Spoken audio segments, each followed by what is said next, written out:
Welcome, everyone. What is up? I hope you are having a great week so far. Welcome to another episode of Tradesmen Talks, where we talk about tips and strategies for your home service business. And today, specifically, we want to talk about lead generation. It can be one of those topics that we're all familiar with, but if you approach lead generation in different ways, you can certainly get different results. And so we'll go deeper into that. But before we get started, Wilson, how's your week? It's good, man. We're having scorcher up here, so mid 80s. Scorcher. Yeah, mid 80s, beautiful. It's a hard life. The summers here are phenomenal, and That's awesome. yeah, it's good problem. So we've got basically the very last stage of work that's being done to have this Airbnb ready, and then we're hitting the road and going on back to Texas. What about you, man? How's your week? It's going good. It's gone by extremely fast, but that seems to be the new normal. Making progress with our projects as well. So hopefully to keep the momentum up going for next week. Oh, we got a new hire. I don't What's know that? if we mentioned that. We got a new hire for the location in Austin. So we just Nice. just brought in a real super sharp new guy. And one of our favorite things we've noticed is he, probably more than anyone else we trained up to this point, was asking questions about what could happen if this during training. So he's like, oh, I see what I'm doing here, but what if this happens? So he's like literally planning for how he's going to overcome challenges before we even gotten there, which we're very, very excited about. We're trying to make that the new norm with our hires. So that's probably the more exciting than the Airbnb, because that puts us one step closer. And then we also had a group reach out to us that has 7,500 units. Oh, the apartments. Yeah, so they do apartments, single family homes, just 7,500 rentals across the whole city. And so, oh, wow. Okay. yeah, it's a bunch, and they're like, we are in desperate need. And so I believe that we're going to be getting on the schedule for them in September. And I still have to figure out what their volume, the 700 unit complex was telling us a minimum of 5 a month. So, if these guys had even similar rates, we could never keep up. It'd be absolutely impossible. Yeah. I mean, it definitely seems like there's room to grow for sure. Yeah. So we're hoping that works out, which is kind of exciting. Well, I would love to go into a little bit of how you guys came across that opportunity, or maybe that opportunity came to you, even being connected with an investor or a company that has all of these rental units. If we're going to talk a little bit about lead generation. And so not all forms of lead generation require money. They may require time, and sometimes your reputation alone can create organic conversations with people, and they end up finding your company and become a lead. And so simply that time of being a good company is creating reputations, creating leads that way as well. So, how did you guys come across the lead with these investment homes in there? I wish there was a secret sauce, but these last three have really fallen into our laps. Nice. Which is a good problem to have. And that's horrible. I realize it's horrible advice because it's not duplicatable, but part of the reason we've been able to have these things fall into our lap is over the last, so we're at 14 months now in this location. And what we've been really highly focused on is how do we make sure we have nothing but 5-star reviews, and how do we make sure that we are so far booked out that we don't need anybody's work. And so a lot of times when these opportunities come to us, we've had like several jobs and referral partnerships that have come from us needing service, and we just go in and say, hey, we're looking for this. And guys go, oh my God, you refinished? Can you please, can we give people your information? And so it's spread a lot like that. But we've been able to get in front of all these different places because we're already doing so much other marketing with these other sources. And so that's built up a reputation. We get a lot of views now on Google. If you type in Austin, I believe if you type in Austin cabinet refinishing, we're the second thing that comes up. Perfect. Yeah, that's a big deal. And so That's been a big part of it. So, it's kind of like a domino effect. We've done all of these different types of generation for the business, and then it's led to people now just finding us, and our reputation's good enough that they reach out, and then when they find out we're already booked out for 2 months, that adds out to our credibility, and it just kind of creates a perfect storm. Yeah, absolutely. With that kind of group of sources for leads and the different systems you have at play, it creates that storm. It creates that chance of you getting a job from random places, and some places unexpected, some places even unknown, because that brand that you're creating is spreading out in your community in different ways. We talk about using paid advertising as a way for newer businesses to, in some cases, start or even grow their existing business, because they may have not fully utilized some low-hanging fruit with paid advertising at the beginning. And maybe they start creating word of mouth marketing and ways to get opportunities organically, and they don't quite implement other forms like paid advertising. And so after they get started, they can continue to even grow their business that way. But after starting these systems and implementing them over time, as you've proven, they start to create these conversations around people, building that referral network where you're going out and meeting people, and they already have an understanding of what you do and the demand that there is. It gets them excited when you introduce yourself. I actually just went with one of our guys in Tampa, the managing partner over there. We're starting to expand or put efforts into expanding our referral network. And a similar situation where we walked in, and as soon as they saw us with the cabinet doors, they asked us what we do. We told them cabinet refinishing and refacing, and they got pretty excited as well, because they get asked about it all the time and they don't do that.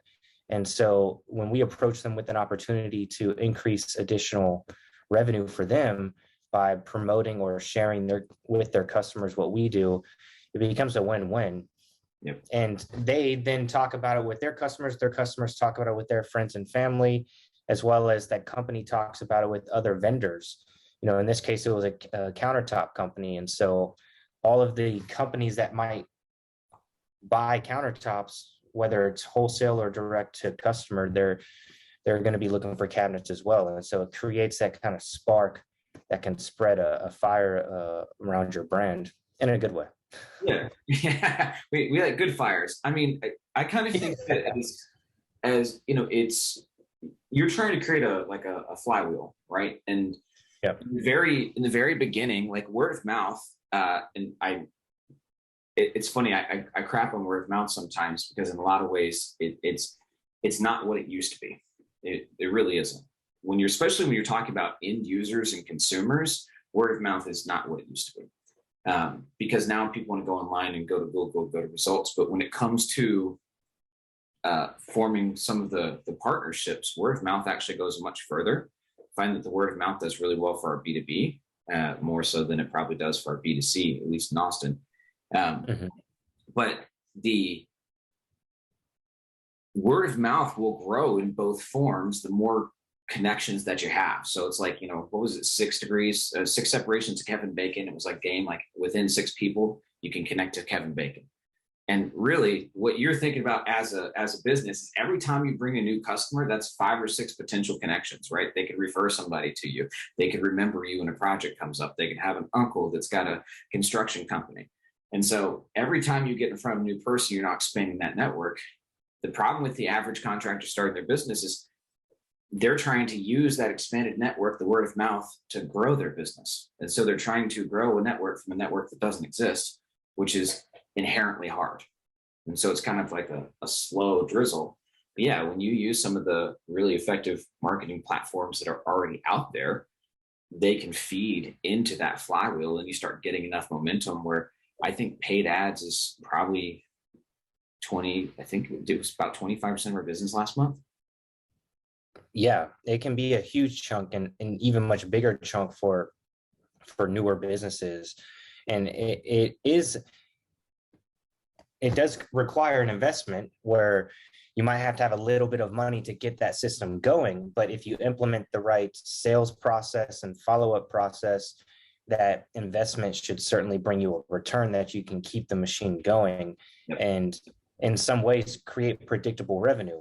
And you can create somewhat of a throttle for your business where one source of leads, let's say it's Home Advisor or Angie's leads, might be doing really well, and then your Facebook leads aren't doing as well. And then you make some tweaks and you can make some improvements, and you can modify where you're distributing your ad spend across these different channels and create a little bit of control around the business acquisition side or the customer acquisition side of your business.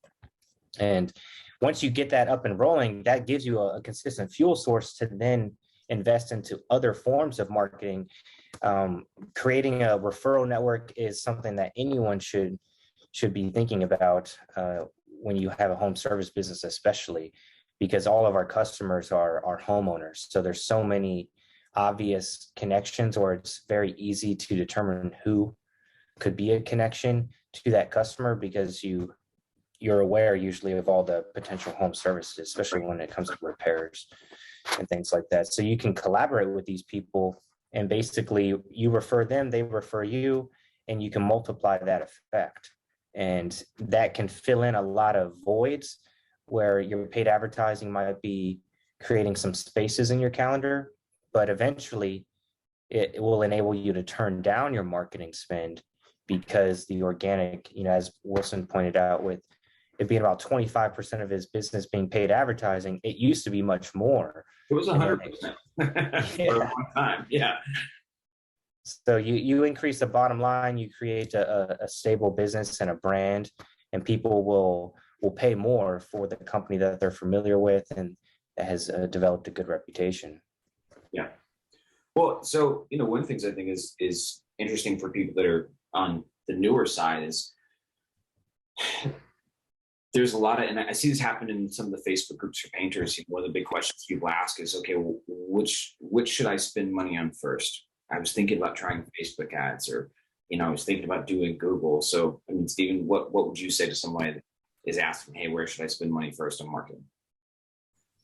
I would start with the places that can sell you leads because they are doing a lot of the marketing for you. If you were to try to generate your own leads and then implement the proper system to nurture that lead and turn that lead into a customer, there's a lot of steps within that process. Yep. And if you are very new to any of it, it's probably better to start it in smaller chunks. And so when you consider the whole sales cycle, you may want to just take on the nurturing part, which could be following up with them with a phone call, a text, or email, and use a platform like Home Advisor or Angie's Leads, Porch.com, Bark. There's a bunch of them. You can simply Google home service leads, and you'll find these bigger companies, and they do a lot of the marketing for you, whether that's Google or Facebook ads or TV, even radio, and then they sell you the lead. And so you're going to be spending a little bit more per lead potentially than if you were to generate it yourself, but you're not having to manage that whole generation process. Yep. And put up the expense and investment to create that process to generate your own leads. Eventually, after you get some paid advertising going with these lead generation companies, you'll develop profit from the projects that you complete, and then you can reinvest that into expanding your lead generation and taking on more parts of that sales process in-house. And it'll be more profitable, but your systems that you build will be able to manage it for you. Sure. Yeah, I think the component of not having to worry about the developing awareness of the client, right? Like when you get a lead that you purchase from that platform, they already know what their problem is. They pretty much know what they want for the solution. It's just whether or not they're going to pick you. And so the amount of work that's taken off your plate, I don't think a lot of people appreciate how much that is, especially if you're going to be developing like your own systems and your own funnels. And in the very beginning, not having extra stuff on your plate is huge because you already, Yeah. when you're first starting, there's already so many things coming at you. You're trying to learn so many skills at one time. It's way easier if you can minimize and simplify to keep it simple, right? Make your focus on the thing that it should be, which is bringing in sales. Right. A lot of the people we work with are doing the labor, they're doing the sales, they're literally doing everything in the business. So you are genuinely limited on time and capacity to do everything to the fullest in your business. So if wherever you can get help, you should consider, especially if it's profitable. And if you're going to spend money anywhere in your business, you want to spend it in areas that make you money. And that's what leads will do.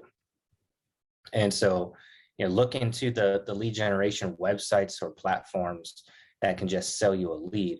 And I would be weary of the bidding platforms. Sometimes people ask us about platforms where you can see jobs online and you can post a bid. That's not the same thing as a lead. If you're not getting that customer's information and able to market to them directly, then it's not really a lead. It's an opportunity to bid. And the challenge that can come with that is when you're focusing your value or your proposal on the price, and the customer is having to consider price as a major reason on who they go with, it kind of emphasizes the price. So naturally, there's going to be that focus on the price. Yep. And you don't want to necessarily be a contractor that competes on price. And we all know reasons why it's better to focus on value and sell on value, create a genuine connection and solve a problem and to build confidence within the customer and incentivize them to want to pay more for you. So when you have an actual lead and you're not having to start the interaction with a bid, it allows you to start off on a better foot in a way. You can build a better connection, and then you can talk about price later on. Yeah, you have way more influence on the outcome. Like a bid is really, it's setting yourself up to be competing. And when you are competing just on price, one of the really tough things is if you do phenomenal, like really high quality work, you may be competing purely on price against people that aren't going to be doing that same level of work. They may not be using the same expensive materials, and your customer really doesn't have a good way of knowing or judging that, because most of the time your customers can't do this type of work. It's not in their realm of understanding. And so you're asking them to make an apples and apples comparison when they have no idea what an apple is. Right. It's not fair to them. And so, what's going to happen is they're going to go with the cheapest guy. And you're going to spend the time and the energy bidding on it. Now, I don't know that some people haven't had success with those platforms, but yeah, I would generally avoid that.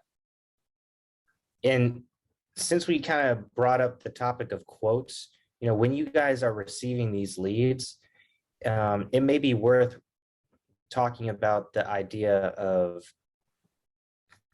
giving them the quote later on. Sometimes contractors will try to quote over the phone, Yep. and it puts you in a less than ideal position as well. And so when you do receive these leads, your goal needs to be to meet them. And it might sound like you're going to be driving around town for nothing, or you're giving away your expertise for free. And that isn't the way to look at it. It's not a way that's going to serve you. If you look at it rather than a waste of time, it's a way to create an opportunity. And it literally is an opportunity for you to make money. It might give you more motivation to actually do that, because it could be easy to just ask them some questions over the phone and give them a quote and make that your sales process. But if you take the time to generate a real relationship and a connection with these homeowners, meet them in person at the potential job site, ask them questions, really diagnose a solution, and promote something that is a win-win for your company and for them, the customer, you're going to get much higher paying jobs. And because you're offering that much more value, you get to charge more. Yep. I think one of the we talked about, I guess, two weeks ago, we talked about one of the hard things is you will see people at later stages in the business and think that what they're doing at that later stage may work for you right now. It's like, if the best guys are doing it, I should do that too. But it'd be like walking to a gym and trying to deadlift 415 pounds because the jack guy in the corner did it, right? He may be fine for that, but it's probably not going to work out in your favor. There's a certain point when your business gets big enough, or when you have enough, I guess, local clout, there are guys that have so much work coming in that they literally just send people bids and they are overpriced and they still get it, right? It's like, if you have too many opportunities, there are guys that do that to save time. I would still argue that they'd be better off hiring a salesperson, having that salesperson take the time to go out there. But especially in the beginning, 100%. If you're not booked out for weeks, you would not, if you're not booked out for a very long time, you would not want to take the advice of trying to save time on bids, right? By skipping quotes. You want to do the opposite. You want to spend as much time with those people developing that relationship as possible. That's going to be the fastest route to filling calendar out. And as a side note, you're right. You are going to make more money because they're going to have more of that connection. You're going to be able to charge more. You can develop more value along the process. Right. So definitely, you guys focus on converting that lead into an appointment, and then, just set yourself up for success, meeting them in person. And so we talked a little bit about paid advertising. We talked a little bit about, or at least when it came to online lead generation. And there are other forms of ways to invest into marketing or lead generation, things like newsletter sponsorships. That's one that we're going to be re-experimenting with. In Florida, there are a lot of retirement communities, and those are our ideal customers. And so these mega neighborhoods have their own newspapers and newsletters. And so you can sponsor those, and they have different placed ads and whatnot in their newsletters, and they're fairly inexpensive, $500, and you'll get in multiple issues most of the time. And if that converts one job, then it's worth it. More than likely, you can systemize that as well and organize that to where you can serve areas that you prefer and kind of pick and choose where you work a little bit. Well, it's kind of like what we were talking about with knocking on doors a couple weeks ago, right? The beautiful thing about sending it out to the neighborhood is, like, if you go onto Facebook or you go onto Google, like, a lot of your challenge is, how do I get in front of people that own a home with this much income that are this demographic in this area? And there's like some ways you can kind of massage it to make that happen. But if you're sending out a newsletter to that exact person at their house, problem solved.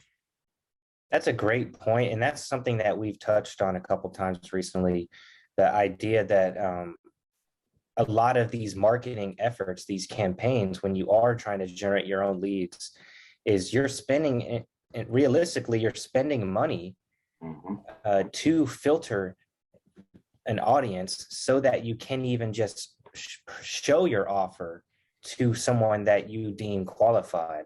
And so if we know who that is and we can go directly in a much more efficient way, then you might as well, at least in the discovery process.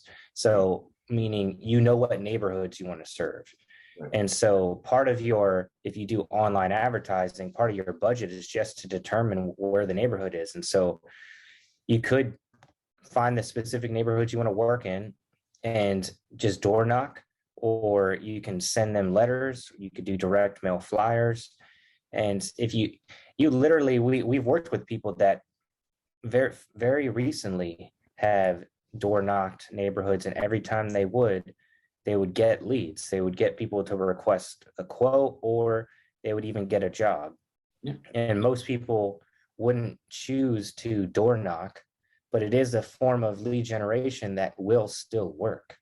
If you are sincerely wanting leads or appointments, or if you want a job for your home service business, and you are not generating leads anywhere else, but you are able to go door knock, you should at least do that. And if you devote one day to door knocking in the neighborhood that you want to serve, um, you're very likely, I'll say, to get at least one appointment, get a couple of appointments and ideally one job. But that's better than doing nothing and getting nothing. Well, it's interesting because one of the, I think, things that makes door knocking so underrated is there's a hierarchy within leads, but the hierarchy changes based on the time lag that you have to get a lead, right?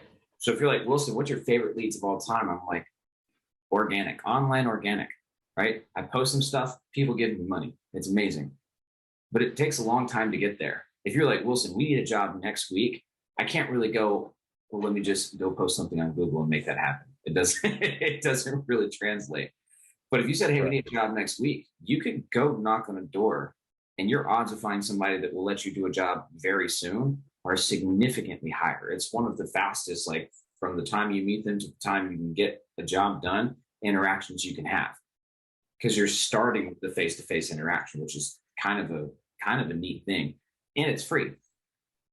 If you are in any industry that's within the realm of home services, home repair, home remodeling, and you go into these neighborhoods that are, at least 10 years old, and you start knocking on every door, introducing who you are and asking if they or anyone they know might be interested in receiving an estimate for whatever problem your business solves, you're going to get business. And so that's a form of lead generation that is highly underrated nowadays because it takes the most physical work.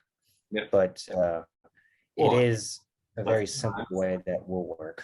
There's a chance you could get yelled at and it hurts your feelings and it's not fun, right? But it's a pretty slim one. I mean, for the most part, unless you're really being a jerk, people are usually pretty cool. I remember one day in high school, I was like super broke and I still had, like, I think it was a car payment or something coming up. And I got pretty good at budgeting, not in a healthy way, I think, not in a healthy budgeting way, like learning how to learning how to get everything I needed or wanted for that week. Just kind of reverse engineering. Okay, how much could I spend every day? And looking at it that way. And I was super broke in high school at one point, but had a bill coming up and I couldn't see where that money was going to come from. And so I just borrowed a pressure washer and I went into one neighborhood and just rolled it around, a hose and the pressure washer itself, and knocked on doors and said, hey, can I pressure wash your driveway? I think I was charging like $30. Like, when most companies would charge like 100 or something, I was just doing it super cheap because I only needed like $100 that day. And I knew it doesn't take me long. They're all smaller driveways. And so like just kind of that concept of, even though it may not be the most attractive way of getting business, or it may not be the most comfortable way of getting business, it is a way of solving a very quick need. And even if you only get a couple jobs from it because you did it for a couple days, those 2 jobs will give you enough fuel that you can then invest into other forms of lead generation, or you can use that money from those 2 jobs to go hire someone else to do the door knocking for you, because it is an effective way. But if you don't want to do it, that's fine, but maybe you get someone that would do it, and it will still be profitable. Yeah. Well, I mean, you could, that's the crazy thing about it with some of these, especially if you find somebody that's got experience with that, or isn't shy. You could take somebody that would be kind of like you, Stephen, who is willing to go do $30 per driveway. That young kid that's willing to hustle. Like, hey kid, every lead and appointment that you get me in, I give you $50, and if they convert, I'll give you $300. Over the summer, that dude can go produce, 1 or 2 appointments a day. So he's making $100 a day. $100 a day when I was in high school would have been like, I would have thought I was a fat cat, I'm about to be a banker. Let's go. And so you can get people to work because you pay them more than they're making right now. And it's still such a huge profit on the back end for most service companies that it doesn't matter. It's why it's so effective in roofing and solar, right? If you're Yeah, there's still a lot of roofing companies and solar companies that do door knocking. Mhm. But that's just roofing is just one aspect of the house. And if they have proven that it works for the roofs, then it will definitely work for other areas of the house. I used to do door knocking for insurance. Actually, I forgot about that. We used to just knock on doors asking if they wanted a quote for insurance. Like, how random is that? But it still actually works because people are people. And if your business solves a people problem, then it's just a numbers game. The more people you ask, the more no's you might get, or the more yeses you might get. You just gotta create the process and filter through. Well, so you said if you were starting from scratch, the first thing you would do is you would go get lead gen companies because they're going to be handling that. What's the next thing that you would focus on? Definitely turning those leads into jobs, because I would use the deposits to grow the business. Well, I just more on like the lead gen marketing side. Oh, what's that? On lead gen marketing side, right? So, and I guess as a caveat, everybody's listening to this. We say you're going to do leads. We're assuming and expecting that you've listened to some of the other episodes. You're putting in a lead nurture process, and you're sending them texts and follow ups and emails, and you're using that to convert. But once you had that kind of flywheel going, what's the next form of marketing you probably invest in? Oh, Google was something that we really started to stack on after the platforms that were most effective for us, like Angie's Leads and Home Advisor. We started doing some Google, some pay-per-click stuff, Okay. and then we went into Facebook ads.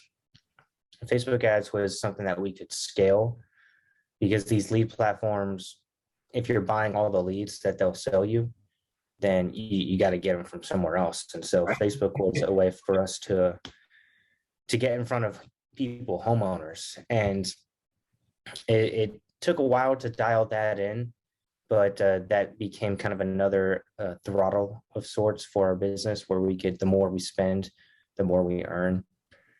And so that's where you want to get, is where you can throttle the business. And that way, if you have investments you want to make down the road, you can kind of manipulate the system to be able to afford those investments later on. Yeah, that's interesting. So from traditional lead gen to things like Google and Facebook, so paper ads, which if you're going to do that, you should be aware you're either going to have to learn how to basically develop your own funnels, or you're going to need to pay somebody to do that. The Yeah, cost. I mean, there's courses too. That's true. That will, we even have the marketing course. Yeah. That will take people through Facebook ads and get people started on the paid advertising side. But like we talked about, don't knock the organic stuff too. Referral network is something that I would probably do simultaneous to the lead generation platforms. Yep. And as that continues to compound, it will give you even more resources to put into the online generation stuff, like with Facebook ads and Google ads. So that would probably be the second thing, after I get Home Advisor. And that's actually what I did, was started focusing on the referral network. Yeah. And working out relationships with countertop companies. I feel like this is something we talk about a lot because it's so underrated and it seems so hard to get people to do it. And I imagine, part of that is there's obviously a lot going on when you're first starting the business, but some of the longer term things, what we've done with Google My Business, the referral networks, I think it's tough for people to focus on those because they don't pay off in the short term.